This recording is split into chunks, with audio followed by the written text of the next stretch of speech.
with.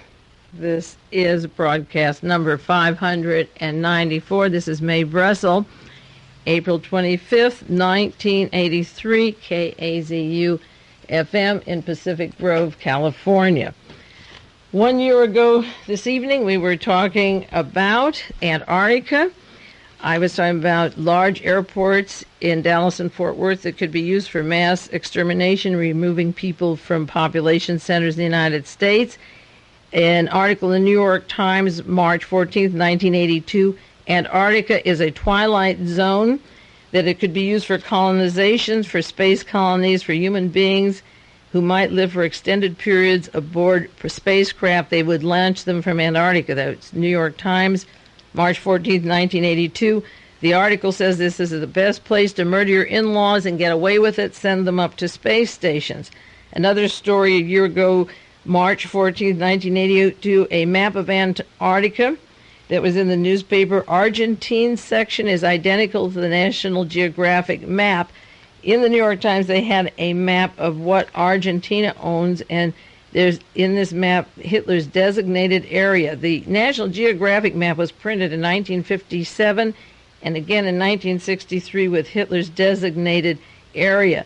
That is very important because I have talked last week about the John Kennedy assassination and Robert Morris and the Young Americans for Freedom who came from Munich, Germany, down to the Dallas area where Robert Morris funded them to take over the far-right organizations in the Southwest and then later move into Washington and around the country.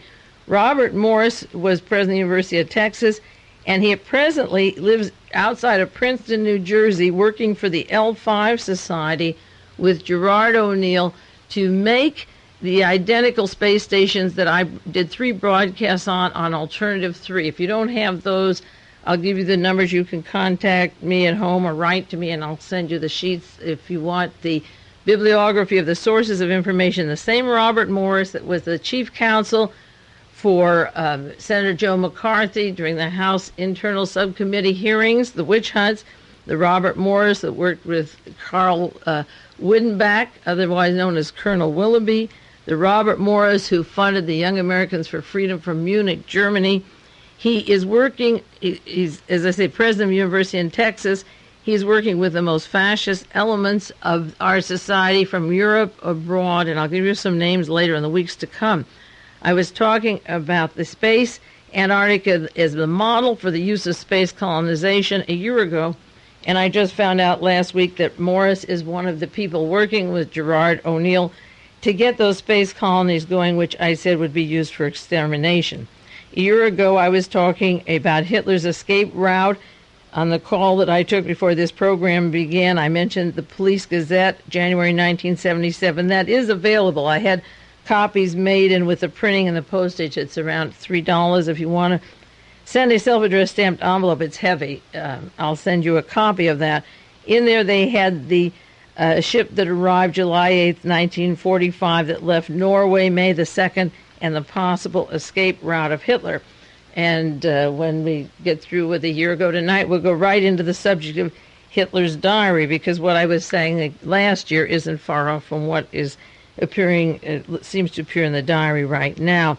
I talked about Children of Jonestown, how the U.S. military orders from Mr. Brzezinski said remove the identification of bodies and markers. President Carter and the National Security Advisor handled what they called batch consignments. And I also said a year ago that Mr. Brzezinski was instrumental in getting the Polish Pope from IG Farben and Solvay Chemical into the Vatican.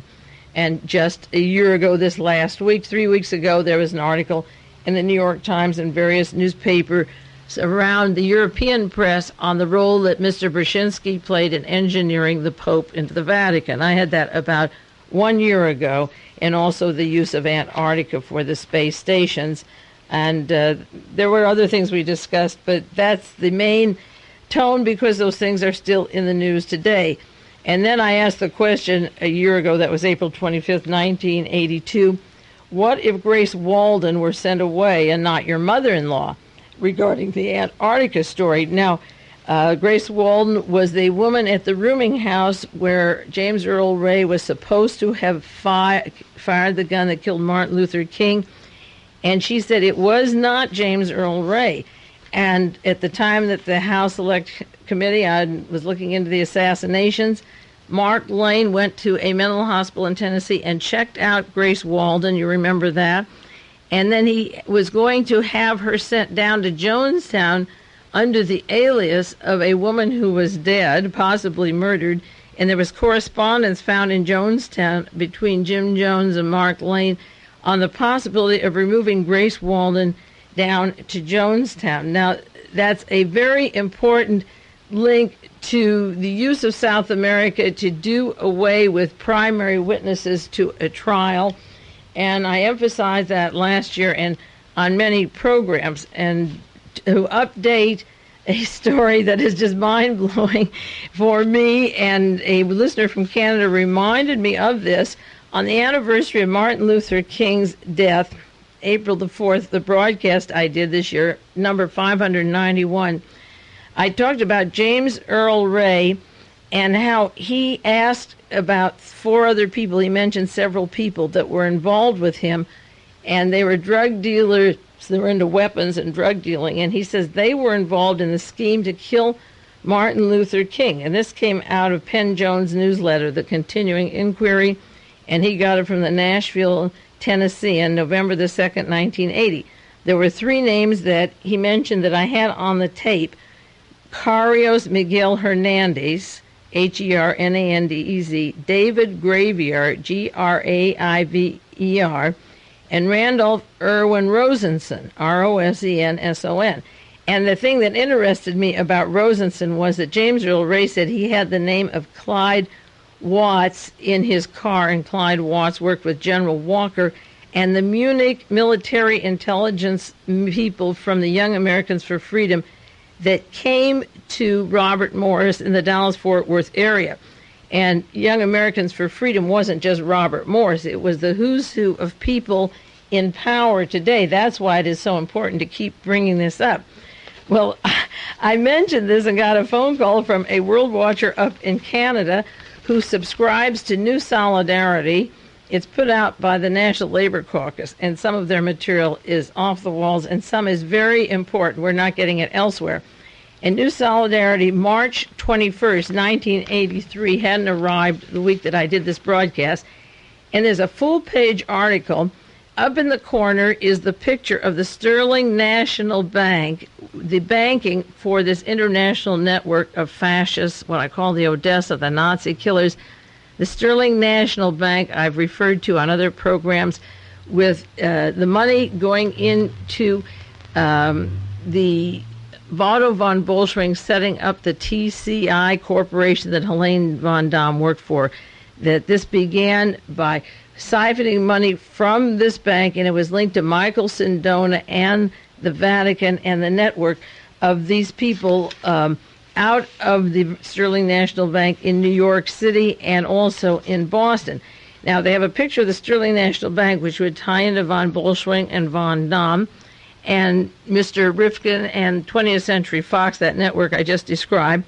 Then they have 3 pictures of people that worked or linked to this. One is Robert Vesco. Now, he is very important to this whole story of working with Mr. William Casey of the CIA and the entire assassination team, and with Bernie Cornfield. Vesco's in one picture. It says Robert Vesco, $60 million. Then the next picture is Michael Sindona, tied to the story, of the international network of laundering and narcotics and gun running. And Michael Sindona's $27 million. And then the third picture is David Graver's theft of $40 million. And it tells about his role. He was a financier from Argentina, the owner of the American Bank and Trust Company, and he was supposed to have been killed in an airplane crash, but allegedly the crash was fixed, and he went off to Madrid with money that he took out of Argentina that they thought he was representing the left or people wanting a break, and he was coming to this country with this money. Now, this article says that by 1967, Graver had money he had deposits of over 10 million in the World Commerce Bank of Nassau alone, whose president, Alvin Malnick, Malnik, was a Lansky lieutenant. And he has him down in Nassau. Well, Paul Marcinkus, the banker for the Vatican and for Michael Sindona, was head of a bank down in the Bahamas in Nassau. And also, if Graver was Raoul, then it's one more piece of this huge puzzle. I'll do more on Graver later. But he's the man that James Earl Ray said was Raoul. Now, I pulled out an article from the Berkeley Barb going back to 1974. That's 9 years ago, where he claims that this man who used the name Raoul had bought him his Mustang, that they worked for right-wing paramilitary groups that had tried to kill Fidel Castro, that they gave him money, to getaway money, and they told him to buy a high-powered rifle in Birmingham to put it in a certain boarding house at 4225 South Main Street, and Ray's fingerprints were on it. And Ray had gone from Los Angeles to New Orleans and to Mexico, and then he went back to Memphis, Tennessee, where he had never been. He was shown around with Raoul, the man named Raoul. Then he had left and gone to London and Portugal and back to London. He had passports and he had identifications, and as soon as he was in London and arrested, he asked for Mr. Haynes, the CIA attorney in Texas. So David Graver, who is linked to Michael Sindona and the Sterling Bank and Robert Vesco, in a new long full-page story that, as I say, I will outline for you, is the Graver that was mentioned by James Earl Ray in 1974, now in 1983, shows up as a team member of the exact same teams that I've been referring to on the program. Now, on the anniversary of John Kennedy's assassination, 20th anniversary, I will be updating and tying the links of these various conspiracies every week together with specific references going to John Kennedy assassination. But you will find in the next year or 2 years to come that all of these names and people come together, the same banks, the same names, the same people. This time it's Vesco, Sindona, and Graver, and before it was Graver and James Earl Ray. And then pretty soon you'll be able to see the path of how they interact and act together. I did want to do an entire program on Johnny Meyer, a fellow who's in Canada, used to work for the Howard Hughes organization. I promised to do that. I will do it next week. There's just so much news that I had to cover a few of these other stories and update them for you. But next week I will do the Johnny Meyer story, at least a half hour or 20 minutes. He sent me a press release April 2nd from the Vancouver Sun. He's asking that he be kept in Canada and not be sent to Los Angeles. He was held for the 1974 murder of Alfred Wayne Netter. Now, that's 9 years ago, and the American DA in Los Angeles, they're pressing for him to stand a murder charge. The man who did the murder is long gone. The alleged killer is William McCrory, and another person, Gordon Hazelwood, was supposed to be involved. Now, all those people have had all the charges dropped, and they want to say that Johnny Meyer had a role in this, and they're harassing him. What he said at his press conference, he listed a number of political offenses which the U.S. is alleged to be punishing him for. Number one, he contradicted data on the testing programs of the Atomic Energy Commission that they were lying about. Two, he disclosed evidence of an in-camera meeting of the Senate Watergate Committee investigating staff, which was damaging to the Nixon administration. Three, he had business and personal relationships with the brother of President Richard Nixon. They want to get him for that. Four, he disclosed political payments made by the Central Intelligence Agency to U.S. politicians. And I have a name of all those people, Paul Exalt and Gerald Ford, and you can imagine the who's who that Howard Hughes was paying in the Congress. He has a list of those people that they were paying by the CIA. Next, he exposed the CIA agents who were infiltrating into friendly countries and trying to overthrow them. The suit said that extradition was persecution by the U.S. authorities and contrary to the Canadian Charter. Netter was stabbed to death at a Beverly Hills hotel room November 1974. The grand jury indicted three people, Meyer, Hazelwood, and William McCrory, the killer. And also this case ties into Mr. Bueller of the CIA, and I hinted about that. I'll go back to more later. Johnny Meyer has been fighting extradition, and they've dropped the charges on everyone else, but they seem to want to nail him, and he's had a miserable time. The trouble is when you work for those people, it's hard to get out from under. When you've played all their games with them, then they know how to get you, and he's lucky he isn't shot. Very important story in the San Francisco Chronicle, not a wire services story today, April 25th, 1983, Stanford Furor, Hoover Institution, the target of petitions. Now, isn't that about time? You know, this program of World Watches is played up in the Cupertino and the San Jose area, and I hope or wonder if any of the professors there listen on Monday nights. It's on from 9 to 10 there, or on Saturdays, because some way or other they're catching on. 650 students have signed a petition. They object to the Hoover Institution of War, Revolution, and Peace, widely regarded as a conservative think tank, under attack from Stanford University, the faculty and students. They said the institute is mixing politics with academic research. The Stanford campus has been there a long time. Herbert Hoover has his tower, a repository of Nazi documents, what do you call them, all the personal diaries of the Nazis, the czarists, the monarchies. This is the repository for the deposed monarchs and the fascist people that fled their fascist homeland, and put this stuff into the Hoover Tower. And out of there, the petition was signed out of Stanford by an English professor, Ronald Rebholz, Rebholz, and a political science professor, David Manley. They said the Hoover Institution promotes people on the Ronald Reagan administration. The Stanford gives them, this year they got $4 million out of the Stanford's out of the Hoover Institute's $8.4 million budget, and they object to funding the archives at the Hoover Tower. The pending appointments of 2 conservative Hoover fellows put onto the Stanford campus, Alvin Rabushka, Rabushka, and political science Gerald Dorfman.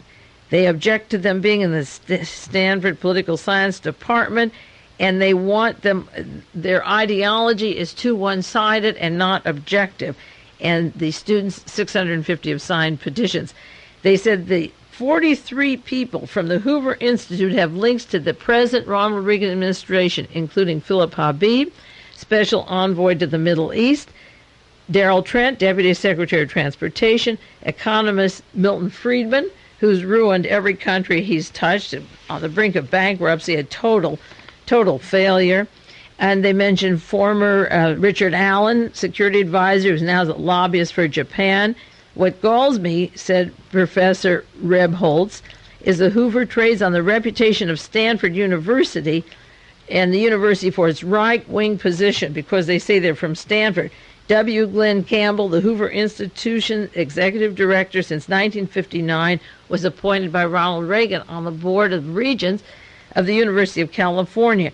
And it goes into the various people who have a one-sided political attitude, and they want them out, and they're signing petitions. Now, that is quite a change. I never could understand how they got away with so much propaganda and lies and experts. And after they go after the Stanford Institute, they had to go after Harvard with Fritz Kramer's protege, Henry Kissinger, and Mr. Richard Pipes, and the whole propaganda for the Cold War and the Hot War, World War III, coming out of Stanford and Harvard particularly. Brown and Yale make the spies, but the mouthpieces are Stanford and Harvard that make the main policies of the National Security Council. Now, there's a picture in the New York Daily News this week of Ron's brother paying a visit to the Pope. This is April 13th, 1983. J. Neil Reagan, whose nickname is Moon, probably for Reverend Moon, the 74-year-old brother of President Reagan, and his wife Beth took time from a helter-skelter, they get that from the Manson family, not from the Beatles, for their European trip to spend a half hour with Pope John in the Vatican.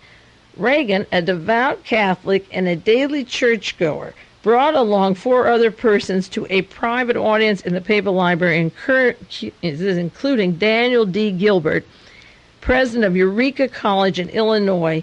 Both the Reagan brothers are graduates of Eureka. Ron got his degree in 1932. Moon got his a year later, he's at Board of Trustees, graduated in 1933. Now, this is a very important article for me because I said that I remembered, and I cannot be accused of having a bad memory, that long before Ronald Reagan took the position of president or even as governor, that way back in his early youth or in his childhood, he was a Catholic and he was hiding that early Catholic background. And it would be interesting to see when his brother Moon, whether they were born Catholic, because at the time of the inauguration, he threw out the rabbi and the priest and the churchman. He used Mr. Mumau, his former football player friend from California, his pastor, but he doesn't go to church on Sundays, and he has no overt affiliation, but every position he's made has been a sovereign military order of Malta, a Vatican position, not every, but almost all. I think of J. Peter Grace and Helene von Damme and William Casey, and I've run down the cabinet, the Buckleys, and the people who are Catholics knighted by the Vatican, Mr. Clark, with their strong links to the Pope.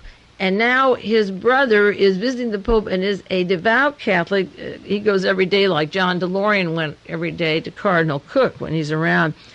Now, in broadcast number 588, that was March 14th, I had a chronology of those very important names of Germans and Nazis and people, the chronology of their careers that overlapped. And in 1937, I mentioned Ronald Reagan was brought to Hollywood by Music Corporation of America from his fundamentalist Christian college in Eureka, a 300-student campus, and taken to Warner Brothers. He had a little interim with his radio program in Illinois, but the main key to Ronald Reagan is that fundamentalist background and who was at the college with him. And when he went to Hollywood and was a registered Democrat, and then other registered Democrats like Joe McCarthy switched, or the president of General Electric, they were Democrats and they suddenly switched and were Republicans and were very far-right fundamentalist, Christian, devout, political fanatic Christians, that's what I mean. And the way that Reagan carries on his crusade, he's going to beg for money for the bloodbath of Central America. You couldn't do a better job if you had the Inquisition of the Crusades.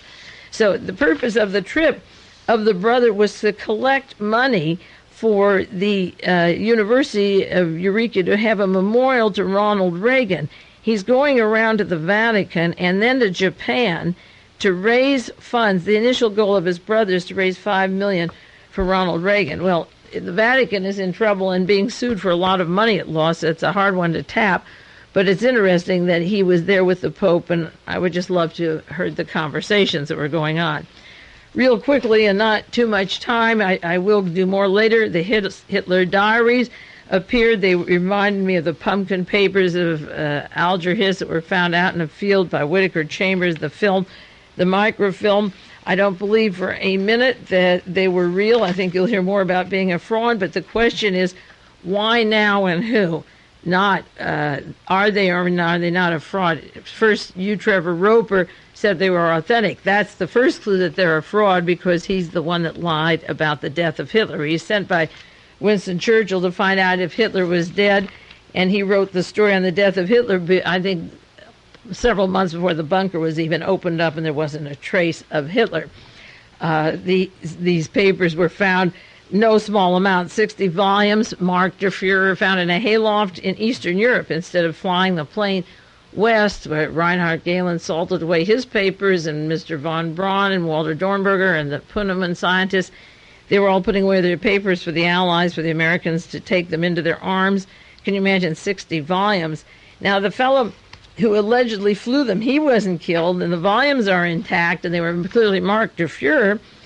He's in Switzerland, and something came to my mind today that I'll play around with you. I was discussing this subject with a person who believes that he saw Adolf Hitler, and Hitler did not write in pen and ink, he wrote in pencil, but he didn't write much, he dictated. And as I say, the fellow who has these who flew the diaries out, who they're protecting, the various names they're protecting, he's in Switzerland.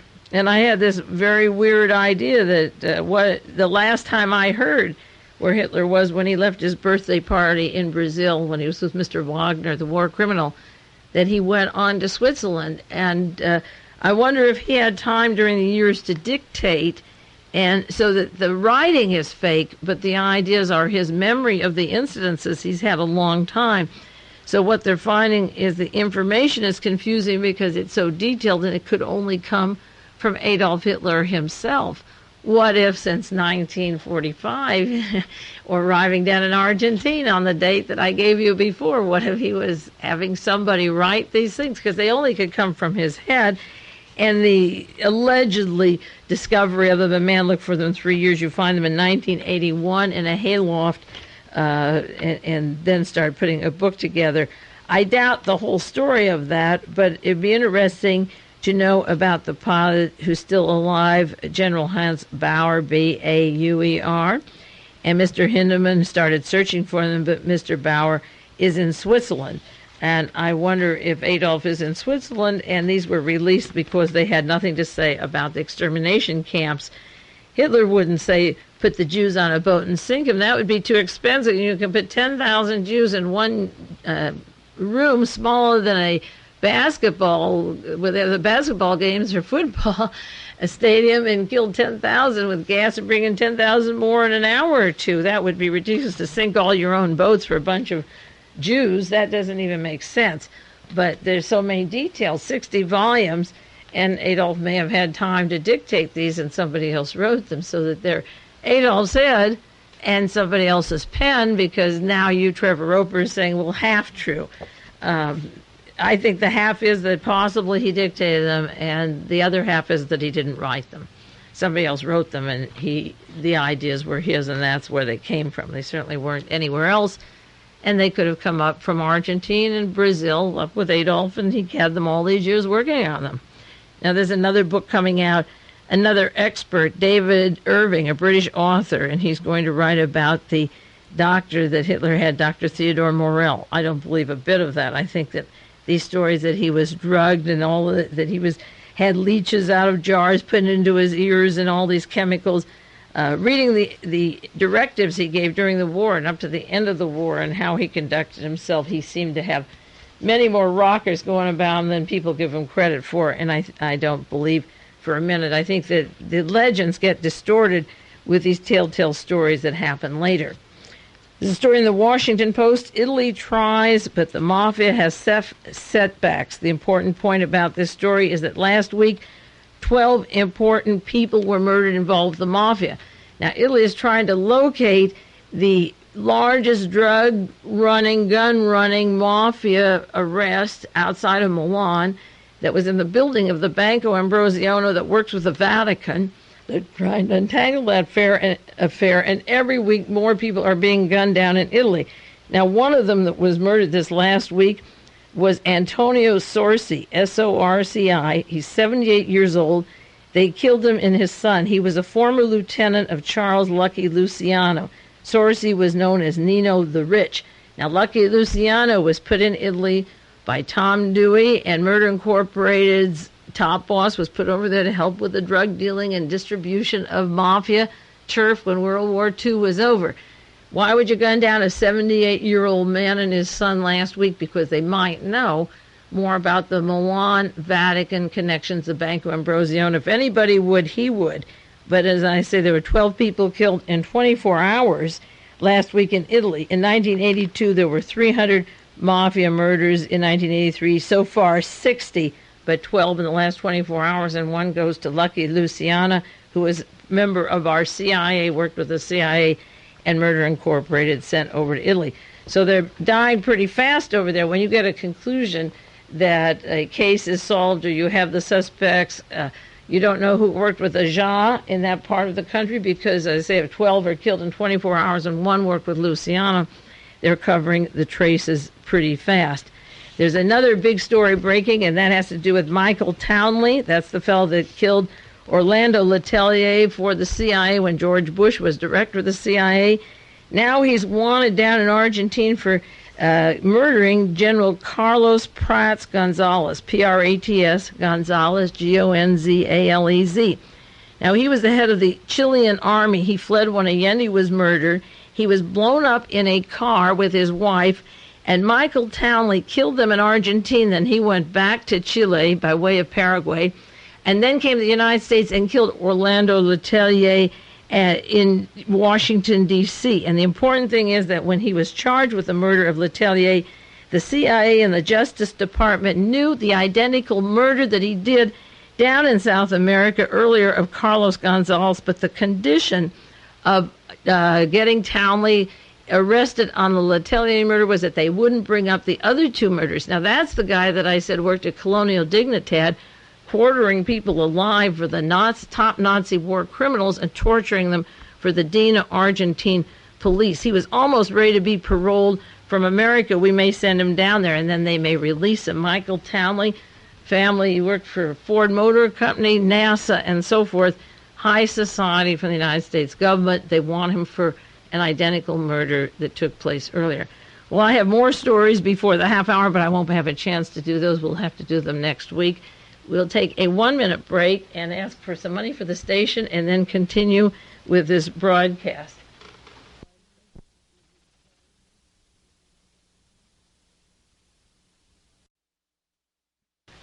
As I say, this is the 20th anniversary of the death of John Kennedy. I can't bring up all the tale of Kennedy in 1 hour in a particular program dedicated to him. 1 hour a week, I'm doing this. Now, a lot of people call me and they say, why don't you write a book? This is my book. You can tape record the program.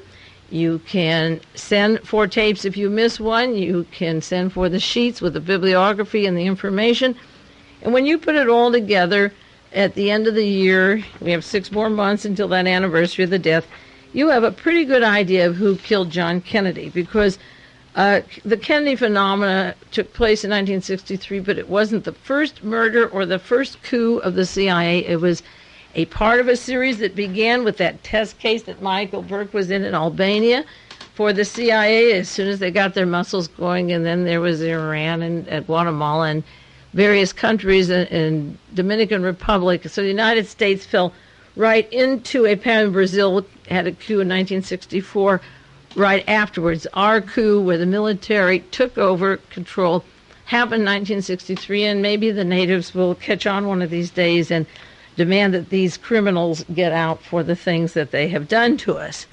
Now, in studying the people that are involved in this story, one of the people that was very involved in the terror of America, in bringing the worst out in America, was Senator Joe McCarthy.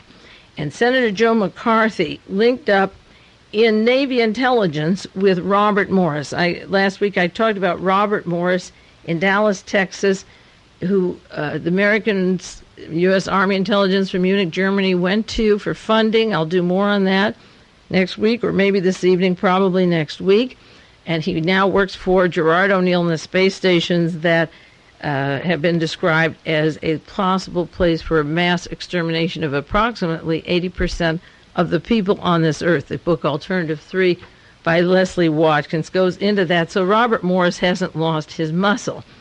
Now, he was the chief counsel, the attorney on the Senate committee for Senator Joe McCarthy when all the terrorism and the domestic pains were taking place. So the link of Joe McCarthy, whose name is synonymous with terror, and Robert Morris, who the Munich assassins, or they had a part in the assassination, if they didn't pull the gun, I'll talk about their possible roles, they meld together. So I want to go a little bit into Senator Joe McCarthy and the meeting of some of these very important names that you've heard me discuss on different programs and how they melt together, including the Malmedy Massacre and Fritz Kramer and Henry Kissinger and that gang. Joe McCarthy in 1935 was a lawyer, graduated from Marquette, Wisconsin. At the time, in 1936, he was a Democrat, as I say, like Ronald Reagan or Mr. Wilson from General Electric.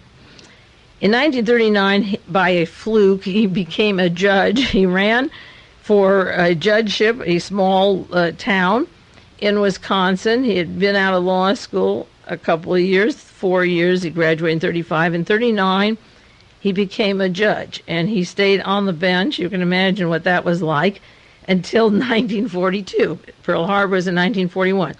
And he went into Marine intelligence. Now, Marine and Navy intelligence, the Marine, like Lee Harvey Oswald, was in the Marines, but he was under ONI, which is Office of Navy Intelligence, where he learned radar and worked with the U-2s. Joe McCarthy, not Eugene, Joe McCarthy, Senator Joe McCarthy was in Navy intelligence and Marine intelligence. He spent a lot of time at El Toro Marine base. He accumulated investments. He already had over $40,000 at home stocked away. He had some good investments, and he was accumulating capital, and he was sent to the Pacific. Now, at the same time, in the Pacific Intelligence in 1942, Lieutenant Commander Lyndon Johnson was sent on special missions by Franklin Roosevelt. Robert Morris was in Navy intelligence in the anti-Soviet counterintelligence group, which later Joe McCarthy is going to link up with. Colonel Charles Willoughby was chief of intelligence in the Pacific for Douglas MacArthur, and Willoughby came from Franco, Spain, and from Nazi Germany. He's the Kurt Wiedenbach who, in all the history books, one of the least known people until his name surfaced with agreeing for the Japanese to experiment on Americans and giving the go-ahead that we'd use the result of their experimentations. Colonel Charles Willoughby is in many, many history books, if you look up the index, not as Kurt Wiedenbach, but as Willoughby. So in Navy intelligence in 1943, in the Pacific also was Richard Nixon in Navy intelligence, Gerald Ford, Lyndon Johnson, Robert Morris, Colonel Willoughby, Joe McCarthy, and Douglas MacArthur. And they all worked later with Reverend Moon and the far-right Asian China lobby. They all come together. Their political career is integrally wound around the same people in the same places. They stick together. They're bonded together somewhere in that South Pacific area, and in their political careers later when they get into the Congress. Now, while Joe McCarthy was on the islands, Tail Gunner Joe, and still in the service, there were placards coming from Wisconsin, McCarthy for the Senate. Somebody was running his Senate campaign, and so by 1946, he came home when the war was over, and by 1946, he was in the Senate, ready to go into the Senate. Now, that's the year that Richard Nixon got a call prior to that campaign, run in California against Jerry Voorhees, who was trying to break up the control of I.G. Farben after the war.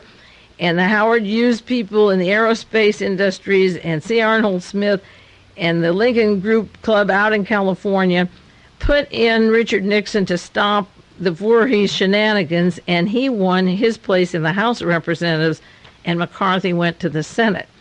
Now, in 1945, when Joe McCarthy comes home, and through the period of 1947-48, he's close in Wisconsin, Milwaukee, Wisconsin, to two people. One is Walter Harnschneger. I'll spell it for you. H-A-R-N, Harn, I-S-C-T-F-E-G-E-R, Harnisfeger, who by 1945, when the war was over, was making a lot of trips to Germany. And he is one of the people behind the Joe McCarthy Malmedy trials later that appear. And the other German behind him was Frank Seusenbrenner, S-E-U-S-E-N-B-R-E-N-N-E-R, Seusenbrenner. Frank Seusenbrenner was from Kimberly-Clark, the paper, the Kleenex people, and Walter Harnischfeger is in the construction business, was in the construction. And in 1945, when McCarthy comes home, Joe McCarthy, and they're running him for Senate, this Walter Harnischfeger, it makes lots of trips to Europe. And then he begins to fund Joe McCarthy's career through the 1947, 48, 49 into the Senate. He's sitting at his home when the returns come in. And these two men were very proud of their Nazi heritage. One of their children went to school with an autographed copy of Mein Kampf. They were pro-Hitler. They were charged with not hiring blacks or Jews in their factories where they had multinational corporations building. They went back and forth to Hitler's Germany during the war and after the war. And they were very open about their pro-Nazism. And they were very close to Joe McCarthy when he came home and probably running his campaign while he's down on the island, and they sort of took him over. Now, it would be very logical that they would want a favor from Joe McCarthy, because in 1949, the Senate began investigations into the Malmedy trials. Now, those were the Malmedy trials that were the Battle of the Bulge. to investigate the murders of Americans and Belgians, and Mr. Piper burning the villages and taking the people and slaughtering them in the snow. There's a difference on the amount of figures that were done by Piper, Dietrich, Skorzeny, Hitler's top Nazis, and Fritz Kramer was over in that scene, as was Henry Kissinger on the American side. But there were a group of people that were supposed to be hung or kept in prison, and Senator Joe McCarthy was not appointed on the committee in 1949. Lyndon Johnson and Richard Russell, who later was on the Warren Commission, listened to the Malmedy hearings, but Joe McCarthy took them over, literally. And I just got the 1,000 pages. I haven't read them all, but I read parts of them and a description of them in Fred Cook's book, The Nightmare Decade, how Joe McCarthy took over that whole committee and badgered every witness into, the Germans didn't do anything to you, did they?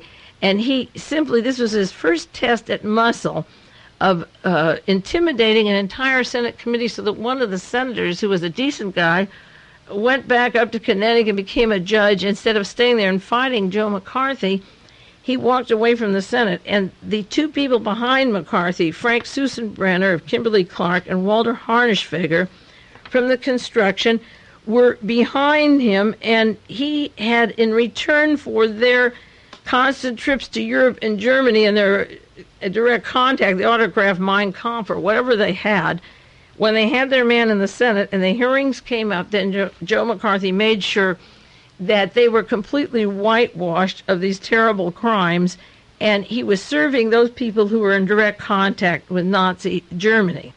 In 1950, the Korean War was over, and Douglas MacArthur and Colonel Willoughby, who had been very close with that whole episode, were close with Robert Morris and these various anti-communist groups, and they began to infiltrate Senator Joe McCarthy's scene, and Robert Morris became the attorney.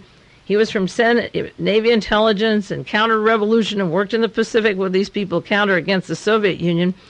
He became the counsel for the Senate Internal Subcommittee for Senator Joe McCarthy. He came in from Asia from his Navy intelligence role and ran the hearings for Senator Joe McCarthy that are so famous for the pain that they caused so many people.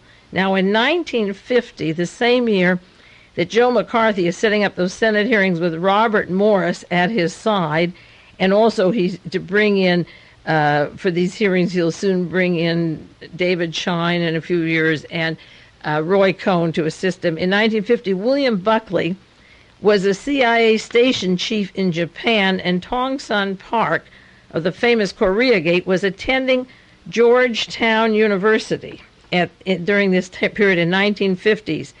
And Reverend Moon was making contacts with Buckley in Asia, and he's soon to come to this country. And the Young Americans for Freedom that get their money from William Morris are to take over the Reverend Moon mailing list and the fundraising Richard Vagary, which they do today. So 1950, when Joe McCarthy is running his Senate Internal Subcommittee with Robert Morris as the attorney, who's soon to fund the YAF, and Reverend Moon. Reverend Moon is working with William Buckley, and Tong Sun Park, who they will work with, is at Georgetown University. And when Mr. Morris joins the team, there's another connection, January the 7th, 1950, at the Colony Club in Washington, D.C. And Senator Joe McCarthy is taken with three people from Georgetown University, three Catholics. One is Father Walsh, W-A-L-S-H. He was instrumental in the 1920s with Herbert Hoover. He formed the Papal Relief Mission after World War I. This is when the Versailles Treaty was signed, and Herbert Hoover was funding his $50 million or more to the White Russians, the Tsarists, the Poles, the aristocracy, to cause a arming, to betray the Versailles Treaty, to arm World War soldiers to get ready for the next war against the Soviet Union. Father Walsh was a man who worked with Herbert Hoover, and that ilk in the Papal Relief Mission, while Herbert Hoover was Secretary of Commerce and soon to come home to be president with the Belgian Relief Mission, and where they were taking these funds and getting ready to arm the monarchies and so forth to make ready for that next war. Now, January the 7th, 1950, they take Joe McCarthy and Professor Charles Kraus, and they tell him the government is full of communists. What you have to do is go after the communists. So Joe McCarthy has been funded when he came home by these Nazis who were close to Hitler, who traveled back and forth to Europe. He's in the Senate. He begins getting in and butting in to the Malmedy investigation in 1949. In 50, he's put on these key committees to investigate the government. And then the members of the Vatican, Father Walsh from Georgetown and Professor Kraus, take him, and they tell him, we have to go after the communists in the government. And at the time at Georgetown, as I say, it was Tong Sun Park, while Reverend Moon and James Buckley were working together. Now, Robert Morris and William Buckley soon are connecting, and soon they meet in Dallas, because in a short time, Young Americans for Freedom is going to be formed at the home. It was born at the home of William Buckley, who was in the CIA in Mexico and in the CIA in Japan, who's coming to set the stage for the American coup. And all of this has to do with the Kennedy assassination, because these men were ordered to be in Dallas. And they referred to Kennedy in the past tense as dead as early as January 1963, and he wasn't killed in November 1963. In 1954, working for the State Department, Joe McCarthy hired David Schein and Roy Cohn. Roy Cohn has always had links to the international and national narcotics, and many of you people may or may not know that David Schein owns the Ambassador Hotel where Robert Kennedy was murdered in June of 1968. The one of the proteges of the Buckley, Robert Morris, YAF team who were willing to commit murders to get power. Schein owns it today. He owns that hotel. Now, in 1956, William Buckley had his newspaper, the National Review, and William Rusher was the editor of it for William Buckley. It was run by his brother-in-law, Brent Bozell. It still is, Bozell. His sister, Priscilla Buckley of the Central Intelligence Agency, is part of National Review. So there's William Buckley of the CIA, William Rusher, and William Rusher meets Robert Morris, and he works with Robert Morris, and he meets Joe McCarthy, and the three of them, the National Review team of the Central Intelligence Agency, link up with Joe McCarthy. Now, he's in the hands of the Germans in Wisconsin, in Milwaukee. He's in the hands of the Malmedy people overthrowing the hearings and the guilt of the Germans who did the shooting at Malmedy of Americans and Belgians. Then he gets in the hands of, he has Robert Morris working for him from Navy intelligence and Soviet counterintelligence, and he's got the Georgetown people feeding him information. And then he gets thick with the Buckleys and with William Rusher, and connects then to the Buckley family and Robert Morris, who works close with Joe McCarthy. Now, Robert Morris, January 21st, 1957, and Senator Joe McCarthy were together. They were very close. Joe went into the hospital in April 28th, 1957. That's just an anniversary from now, just 3 more days, an anniversary of whatever. And he died at Bethesda Hospital. Joe McCarthy died in Bethesda. His period was over. He went in on the 28th, and he died May the 2nd, 1957. So that was the end of the Joe McCarthy career. But the people that stayed together after that were William Buckley of the CIA and Reverend Moon, and the Georgetown Vatican connections with the Buckleys, the Sovereign Military Order of Malta, William and James Buckley, knighted with their allegiance to the Vatican, as well as Vernon Walters and William Casey and William Clark and the whole gang back there, Alexander Haig. But William Buckley and his family formed the Young Americans for Freedom. And Mr. Morris now has no committee. He's no council. Joe McCarthy's dead, and he moves down to Dallas, and he's living in Dallas, Texas. John Kennedy has got the nomination against Tricky Dick, and Dick wanted and was supposed to be the President of the United States in 1960. He was put in by the Vatican. He was put in by the mob. He was put in by the military intelligence. He was the selected heir ever since he worked with Frank Reisner and Nelson Rockefeller and brought the Nazis to this country and helped prosecute Alger Hiss and his various tests of whether he was true blue, anti-communist. He passed all the tests. And in the event that Richard Nixon lost the election, a hit team was set up by Robert Mayu with Sam Giancana and John Rosselli and the Mafia. The overt excuse was to kill Fidel Castro. You notice Castro's alive, but John Kennedy, Robert Kennedy, Martin Luther King, and Malcolm X, and many others, Whitney Young and Ralph Bunche and Adlai Stevenson, you notice they're all buried. And even Nelson Rockefeller, they call him left. They're all in the grave. They're deep sixed. The YAF was formed in 1960. Very interesting group, members of the YAF. I don't know if you know who the members were. The membership included Ronald Reagan, it included Strom Thurmond, it included all the top people who are involved with the various scandals today. Barry Goldwater, the list, and I'll read you the names of the YAF next week, who was a member. Igor Cassini. It was quite a who's who in 1960. It was set up and then it was taken over, and CUSA from Munich, Germany, used the name YAF, but YAF was to be their organization, set up by Buckley of the CIA and Douglas Caddy. Douglas Caddy was a co-partner in setting it up. At the time of Watergate and Mullen Associates, Douglas Caddy and E. Howard Hunt had their offices, and their company also represented people in Riley Coffee Company, where Lee Harvey Oswald worked as an agent for the CIA and FBI. Their contacts go back to the assassinations, and Frank Sturgis, of course, worked for E. Howard Hunt. He was Frank Fiorino, giving out disinformation about the Kennedy assassination to the FBI in Miami after John Kennedy was murdered.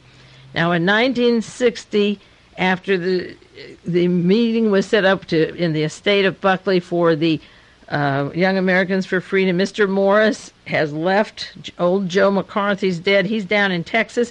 In 1962, people from Munich, Germany, arrive into Texas to see Robert Morris to get ready for whatever they're going to do when John Kennedy comes to town. And it's quite clearly specified in 3 letters that I'll read to you probably next week, because I don't think I'll have time to do all of them now. As I say, Ronald Reagan was on the original board, and Barry Goldwater of Young Americans for Freedom. Strom Thurmond, who I believe is involved with the Chapman, the John Lennon case, Mark David Chapman, and works with Frank Turple and Edwin Wilson, who are Murder Incorporated, coming out of the Nugan Bank and Task Force 157 and Navy Intelligence, with stations all over the world, 26 cities, and then they spread out from there. Speaking of Mark David Chapman, I did a story for the National Examiner on the CIA and their role in moving Chapman around and killing John Lennon. That'll be on the stands tomorrow, this week. Well, let's see. That's the 26th of April. And then I did one for them that'll be out in 2 weeks on the Galen Organization. I don't know if the supermarkets yet have ever had anything on how the various assassination teams are set up, and it includes the Reinhard Galen operation, the Nazi network after World War II, and the Lucky Luciano, including the mob with the Nazis to set up the hit teams that have murdered literally thousands of people, labor people, actors, musicians, candidates, and so forth. This will be out in about 2 weeks, and the John Lennon story will be out tomorrow. Now, these men came over from Munich, Germany. They worked for Robert Morris. They got their money from him. They got their introductions, and they were all located in particular places that I mentioned last week, and I'll do more in 1963. Now, in 1967, I mentioned to you last week how Tom Bethel was a traitor to Jim Garrison when Garrison had arrested Clay Shaw, and how Sylvia Marr bragged about the fact that she had put Tom Bethel to spy on Jim Garrison. Well, later, Tom Bethel becomes active, and he's part of the Young Americans for Freedom in Indiana. In 1976, Bethel goes on and is active with the YAF, of course, which is the Munich gang, the Odessa gang, that infiltrates what Barry Goldwater and Reagan and the William James Buckley and Douglas Caddy and the others set up. Tom Bethel is part of that operation, the YF, later, as is Richard Vagary and the church groups and Jesse Helms and so forth. Now, in June 1972, was the Watergate arrest, and I wrote a story, Why Was Martha Mitchell Kidnapped?, in which I mentioned the links of Young Americans for Freedom in the coups in the United States, the plans to take over the United States, their connections from Munich, Germany. I earmarked them in 1972. That was 9 years ago, to just about coming up in June.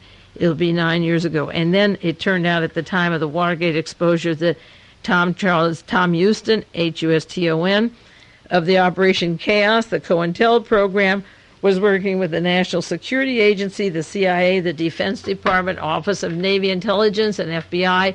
Only J. Edgar Hoover wouldn't sign it. He wouldn't go along with them for that complete and total COINTEL program that would have really tied us all up tightly in a total police state. Just before J. Edgar Hoover died and was murdered in May of 1972, just before the arrest in June 72, he had refused to sign the orders for the Operation Chaos that would totally bind us together. So Young Americans for Freedom kept gathering muscle. They have set up organizations in Bloomington, Indiana. They were involved with the institute there that Spiro Agnew involved in. And I have articles, I'll do one if I have time next week, on Ronald Reagan's career, 20 years with Young Americans for Freedom, and the influence they've had. And then, of course, they took in Reverend Moon, the YAF, and now Robert Morris is with the L5 and the space. So the point is that these people that came from Munich, Germany, that were described in the Warren Commission hearings, their letters and correspondence, were not a thing of the past. And what I'm wondering is how, with so much information on the background of Robert Morris that preceded the murder of John Kennedy and the people from Young Americans for Freedom that belonged on it, how this was concealed for so long. It's really a mystery to me, when John Kennedy was murdered, that more people that knew that Robert Morris worked with Senator Joe McCarthy and how they hated John Kennedy didn't get into investigating this part of the assassination. I can see where the people who did the murder would keep it quiet, but it's taken a long time to put a lot of these pieces together. And the history of Robert Morris and Douglas MacArthur and Charles Willoughby and Senator Joe McCarthy and William Buckley was so thick and ripe with meetings and circumstances and an intense hatred of the Kennedy brothers that it's hard to see why until now there has never yet been a book on these people that came from Germany and were involved in the assassination. Now, there is one letter that January 4th, 1963, that I should read over and over again until it sinks in. This is to Bernie from Larry. He's in Texas working with Robert Morris and Warren Carroll of the CIA, who wrote Lifeline for H.L. Hunt. And he's sending him a letter in January, and Kennedy isn't murdered until November 22nd. And he's telling him about all great movements have their periods of discouragement and disillusionment, and he's talking about his destiny and about Munich. And I want you to remember this letter, and I may have read it. I could read it every week on the air, how he tells about great men have changed the course of history, and he lists them, like Hitler and Mussolini and Nasser, who was trained by Otto Skorzeny. Hitler, Mussolini, and Nasser each had a single goal, which they pursued to their deaths. They pursued it to their deaths, and Kennedy was very much alive in January. But he's telling them, get your butts here from Munich, let's go, we got a job to do, we've got a place to go. And keep in mind that he is writing about, he pursued to his death what he wanted to do. And I don't think he made a mistake in that letter. He goes on about the help he has, the money he has, the contacts he has in the Dallas-Fort Worth area. And I don't think you can underestimate these people that they heavily funded. He said, we have to get a job and have some overt means of money, but we'll become a manager in an apartment. I'll read that to you next week, how they have safe houses and bars and places, and how convenient it'll be to be in these various places. Well, the bringing of Young Americans for Freedom from Munich, Germany to the Dallas-Fort Worth area had a lot to do with the way the murder of Kennedy was covered up, or people could be flown out of town, or bullets picked up around that weren't supposed to be seen. We'll do more about the role they played later next week. And meanwhile, I have about 4 seconds to go, and my time looks like it's up. So this is Mae Brussel, and we'll call it quits for tonight. I'll be back with you next week on KAZU-FM in Pacific Grove, California.